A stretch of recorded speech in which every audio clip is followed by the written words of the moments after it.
Samantala, nagbabala nga ang Department of Health sa publiko laban naman sa mga sakit na pwedeng makuha ngayong unti-unti nang nararamdaman ng panahon ng tag-init sa Pilipinas.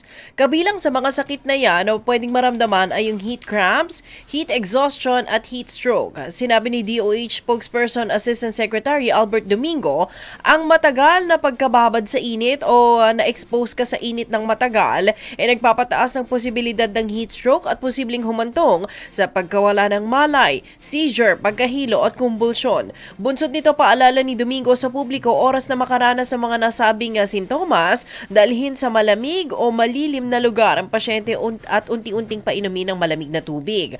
Maaari din anyang hubarin ang damit nito at lagyan ng cold compress, yelo, malamig na tubig o basang panyo sa katawan o hilamusan partner, partikular na sa ulo, sa muka, sa leeg, kilikili, mga pulsuhan, bukong-bukong at maging sa singit. Mas makabubuti rin anya kung kaagad itong madala sa paggamutan para malapatan ng paunang lunas.